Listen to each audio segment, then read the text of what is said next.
Assalamualaikum warahmatullahi wabarakatuh. Perkenalkan, saya Dupita Sari, NIM 2486206017 dari Prodi PGSD. Di sini saya akan menjelaskan mengenai tugas proyek pendidikan agama Islam. Proyek yang pertama yaitu konsep agama dan manusia dalam Islam. Dalam tradisi Islam, Al-Quran dan hadis merupakan sumber utama yang memberikan petunjuk hidup bagi umat Islam.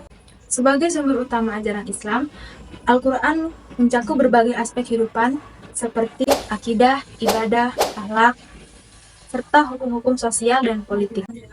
Hadis adalah segala perkataan, perbuatan, atau persetujuan Nabi Muhammad SAW yang berfungsi sebagai penjelasan dari ayat-ayat Al-Quran dan petunjuk lebih lanjut mengenai cara hidup yang diinginkan oleh Allah SWT. Al-Quran adalah wahyu langsung dari Allah SWT yang disampaikan melalui malaikat Jibril kepada Nabi Muhammad SAW dalam rentang waktu lebih dari 23 tahun. Hadis memberikan rincian lebih lanjut mengenai tentang bagaimana umat Islam seharusnya menjalani hidup berdasarkan wahyu yang ada dalam Al-Quran. Tujuan utama kehidupan manusia adalah untuk beribadah kepada Allah yang mencakup seluruh aspek kehidupan, baik ibadah ritual seperti sholat dan puasa, maupun kegiatan sehari-hari yang dilakukan dengan niat yang baik. Proyek yang kedua, sumber hukum dalam Islam. Yang pertama ada Al-Quran. Al-Quran adalah sumber hukum utama bagi umat Islam yang harus dipelajari, dipahami, dan diamalkan dalam kehidupan sehari-hari. Dengan memahami kedudukan dan fungsi Al-Quran, kita akan semakin dekat dengan Allah SWT dan meraih kebahagiaan dunia dan akhirat. Sunnah. Sunnah dalam Islam mengacu pada segala sesuatu yang berasal dari Rasulullah SAW. Sunnah merupakan sumber kedua hukum Islam setelah Al-Quran. Ijma adalah kesepakatan para ulama mengenai hukum syara setelah wafatnya Rasulullah SAW dan merupakan sumber hukum ketiga setelah Al-Quran dan hadis. Qiyas adalah suatu usaha yang ditempuh oleh mujtahid dan mujtahidin untuk menemukan kepastian hukum mengenai suatu perkara yang tidak terdapat kepastian hukumnya secara eksplisit, baik dalam Al-Quran maupun hadis. Dengan demikian, qiyas bukanlah sumber nilai dan norma dalam Islam, melainkan suatu metode yang dapat ditempuh. Penerapan sumber hukum dalam kehidupan sehari-hari mencakup pengaturan berbagai aspek kehidupan, mulai dari hubungan sosial hingga ibadah pribadi. Hukum Islam dirancang untuk memberikan panduan dalam menjalani kehidupan secara seimbang sesuai syariat. Proyek yang ketiga yaitu membuat jurnal harian.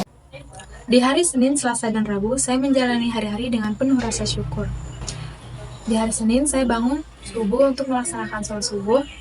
Setelah itu, bersiap-siap untuk berangkat ke kampus pada pukul 8. Jam 12.30, saya pulang dari kampus. Setelah tiba di kos, saya langsung istirahat, sholat, dan melaksanakan sholat zuhur.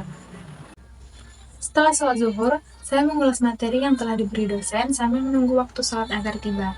Di malam harinya, saya mempelajari materi yang akan dipelajari besok. Dan sebelum tidur, saya melaksanakan sholat isya terlebih dahulu. Di hari Selasa dan Rabu, saya melaksanakan aktivitas seperti biasa. Proyek yang keempat yaitu membuat poster yang berisi pesan-pesan etika atau moral.